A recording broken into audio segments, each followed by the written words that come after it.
네. 여기서는 그 반체제인사였던 음, 페코의 지도자가 각 옥중에서 어떤 서신을 통해서 나는 누구인가라는 질문, 그리고 그 나라는 것의 구성이 그거 무엇인가에 대한 책임의식에서 나의 정체성이 나온다. 누군가에 대한 책임의식이라고 봐야겠죠. 무엇인가라는 것보다.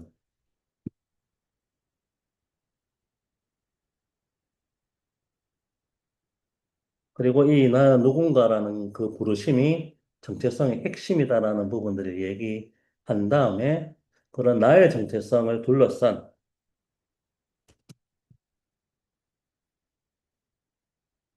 잘못된 견해의 세 가지를 먼저 얘기를 하고 있죠.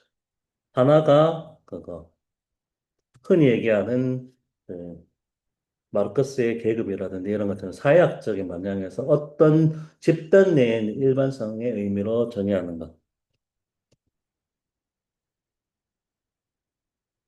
이게 중간에 나오는 하나 용어 있는데 촉박된 존재. 예, 촉박된 존재라는 의미로 규정을 하고 있고 하나는 그거 니체의 위버맨 시처럼 그러니까 어떤 것이 결정된 것이 아니라 사실 실존주의 철학하고도 관련되는 내가 내 의지를 가지고 다 하는 것, 어떤 것에 결정되는 것이 아니라 그래서 노예처럼 어딘가에 구속되어 살아가는 것이 아니라 내가 내 의지를 가지고 행동하는 것.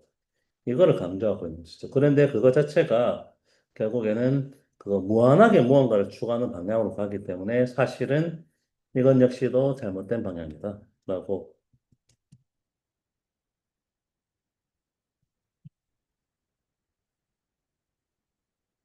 이 부분들을 얘기하고 있고 또 마지막으로 나온 것들이 뉴에이지처럼 그러니까 우리는 운명적으로 나의 정체성이 어떻게 부여되어 있다.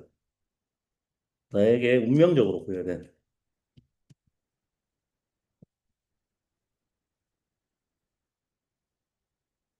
추구하는 삶이죠. 동양적 세계관에 해당되는 것. 이 세 가지 모두가 하나는 나의 개별성을 철저히 무시한다. 하나는 개별성을 존중하는 것 같지만 사실은 허물어 나간다.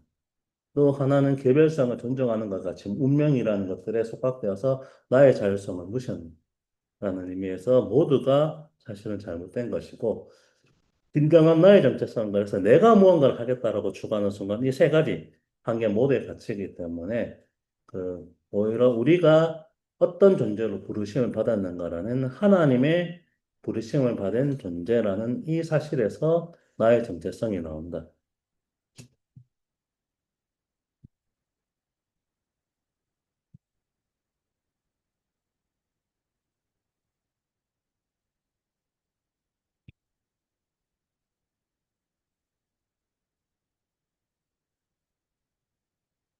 그리고 그런 부르심의 소명이라는 것들이 그 첫 번째 의미처럼 일반성과는 다르게 내가 어떤 계급에 소속된 것이 아니라 하나님께 소속돼 있다라는 것들이 오히려 그런 그 개별성을 죽인 것이 아니라 하나님과 친밀한 관계에서 출발하기 때문에 그런 것을 무시하지 않는다. 두 번째 얘기처럼 무한한 의지 이것들이 아니라 하나님과 동행하면서 내가 나가는 것이다. 라는 라는 의미에서 그 허무에 가까운 그런 축으로 나가지 않는다. 그리고 세 번째, 그 정체성이라는 의미가 운명이라는 것처럼 완전히 결정된 것이 아니라 하나님의 부르심에 응답하는 가운데서도 미래가 자유롭게 열려있는 방향으로 나가는 것이다. 라는 방향으로 얘기를 하고 있습니다. 그래서 우리의 정체성이라는 것들은 하나님의 부르심 앞에서 어, 나의 존재를 규정할 때 가능한 것이다라는 그 방향에서 여기서는 특별히 개인 정체성의 추구라는 의미에 있어서 지니는 그 의미, 이거를 특별히 부각을 해서 좀 설명을 하고 있다고 볼 수 있을 것 같아요.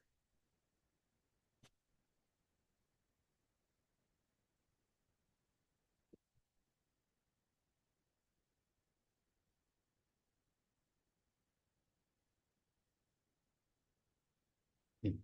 혹시나 또 추가적으로 얘기하실 부분은 있나요?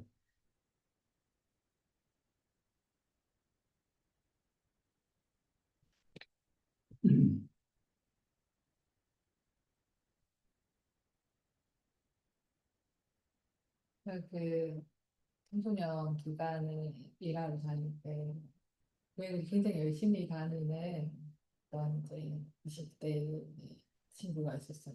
그래서 되게 활기차고 굉장히 진취적인 사고를 가지고 행동하는 친구가 있었는데 가끔 참 좀 특이하다고 느꼈던 지점이 여기에 딱 나오는 것 같아요. 뭔가 자기 굉장히 진취적이고 막 그렇거든요. 근데 어떤 의지를 가지고 뭔가 행동을 하지 않으면 이상한 모순점을 제가 느낀 적이 있거든요. 네. 굉장히 그러니까 의욕이 넘치는 사람이었는데 가끔씩 보면 이게 그 뭔가 의지가 없는 것 같은 네.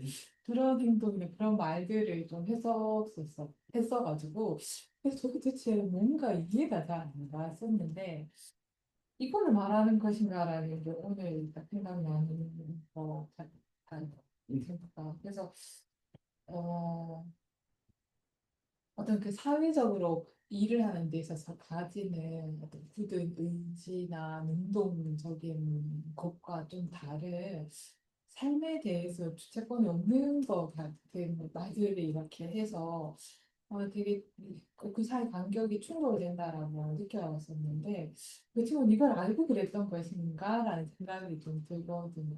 저는 그때는 저거 뭐 하나를 일치되어야 한다는 생각을 많이 했었어요. 뭔가 어긋나는 지점이 어색하다.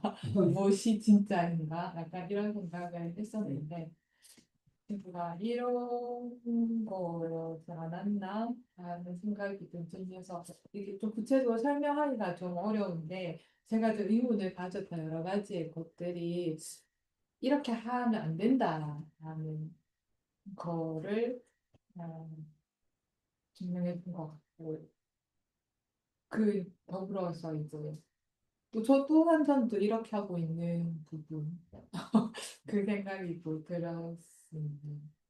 네. 음, 음. 음, 음. 이분이 얘기한 네. 것들이 세 가지 네. 요소들이 내가 무언가를 할 수 있다라고 규정하면서 나의 존재를 규정하려는 태도인데 그게 오히려 하나는 개별성을 중요해요.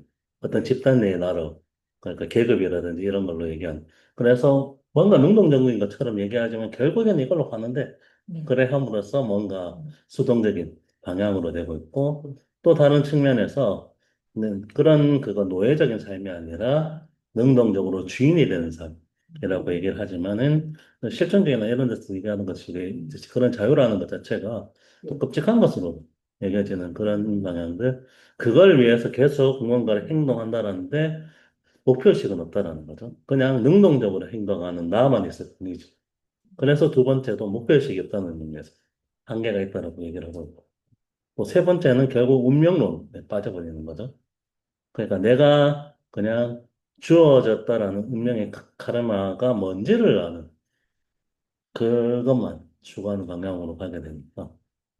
그래서 그거 인간이 그 나를 창조한 결국에는 이건 계속 기독교적 관점이 있으니까 그런 것인데 나를 창조한 창조주의 뜻을 떠나서 나 스스로를 만들어 간다고 하지만 그 나 스스로를 만들어 가는 것들 얼마나 수동적인 오히려 이거를 역설하고 있는 거죠, 이분은.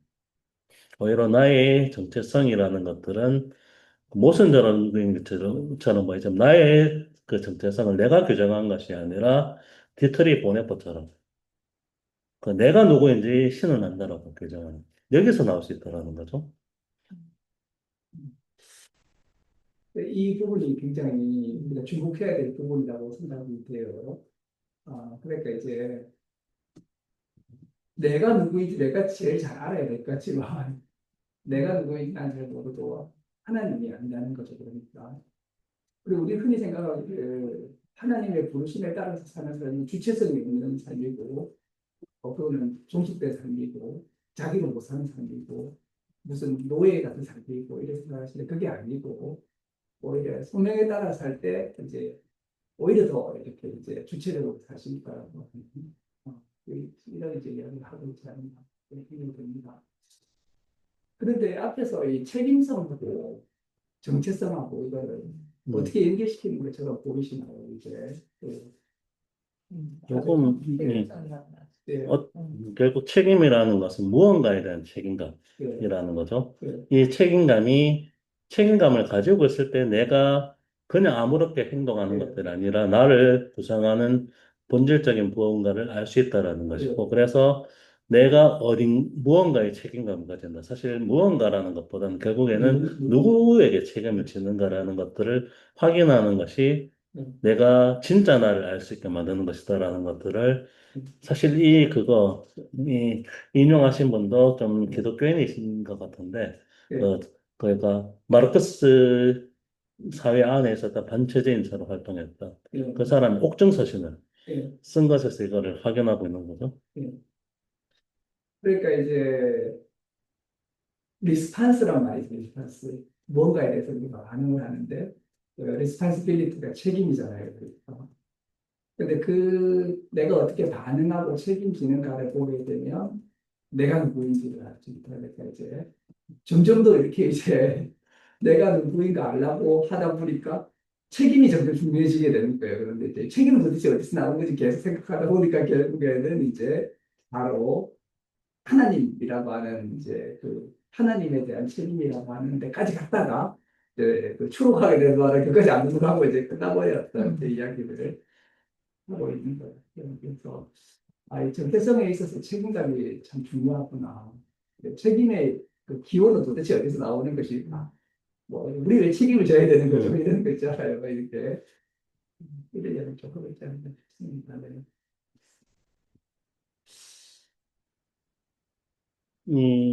이걸 보니까, 네네. 유명한 얘기죠. 그, 베드로를 요한복음 21장에서 얘기하고 있는. 그러니까 항상 베드로가 내가 주님을 따르겠습니다라고 얘기할 때는 실패할 수밖에 없었는데, 제일 마지막에 시몬에게 네가 나를 사랑하느냐라고 할 때, 내가 아는 것이 아니라 내가 사랑하는 들을 주님이 하십니다. 라는 걸로 바뀔 때, 네. 다시 회복된다라는 네. 내용들을 말하고 있는 요한복음 21장이에요. 그 음. 내용이 좀 생각나기도 하고, 음. 하는 거예요. 근데 이제 나는 누구이가 이렇게 중요한 문제잖아요. 이게 사람들이 알고 싶어 하잖아요. 나는 누구일까? 나는 누구일까? 근데 앞에 말했던 뭐 프로이트리, 마르크스리 이런 데는 사실 나라고 하는 게 마르크스 같은 경우에도 내 계급이 인격화된 거거든요. 그러니까 내가 이제 나라고 생각했지만 사실 나에게는 이제 계급이 작동하고 있다는 거죠. 그러니까 항상 뭐 이런 식으로 생각이 되고 있고 그다음에 이제 두 번째로는 이제 네가 그런 거 없어 그러니까 네가 저자가 되라. 그리고 세 번째는 이제 네 대본이 있으니까 읽어라 그냥 그저 읽고 이렇게 가르치기를 된다라고 하는데 과연 이제 우리가 여기에서 이제 사실은 그 나라고 하는 아이덴티티를 분명하게 가질 수 있는 게 소명밖에 없다는 거예요. 소명에 대한 어떤 반응과 책임에서 이제 내 누군지 아직 계속 몰라 나는. 나는 모르고 하나님을 더 믿는다는 거죠. 그러니까 어떻게 보면 내 아이덴티티는 내가 어떻게 하나님께 반응하는가에 따라서 그때그때 조금씩 이렇게 이제 이루어지는 것이고 그러니까 이제 나는 이제 아이덴티티를 명확하게 할 수 없는 게 아닐까요? 이렇게 나 음, 이야기되면 그 최대한 음, 책임을 지게 되는 것은 나의 아이덴티티에 접근하는 거지. 그러니까 나는 나의 아이덴티티를 잘 모르는 걸로 이렇게 이제 예. 하나님은 우리가 더 믿을 수 있는데 나의 아이덴티티를 나는 잘 몰라 결국 이렇게 하나님 안에서 내가 계속 하나님의 부르심에 어떻게 반응? 물론 이게 수동적인 이런 것이라기보다는 계속 질문하는 태도라는 의미에서 능동과 수동이 섞였다고 해야 될까요?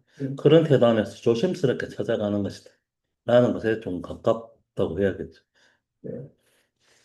그러니까 내 아이덴티티를 분명히 하고 너 자신이 되라 하고 네 삶의 전략가 되라 이렇게 하면 오히려 자아를 정체성을 더 확실하게 알지 못하고 굉장히 자기 포기하는 것 같고 이렇게 이제 복종하는 것 같지만 부르심에 응답하게 될 때 그래도 이렇게 이제 자기 정체를 갖고 오신다고 음, 하는데 여기까지 해야 되겠네. 예, 예.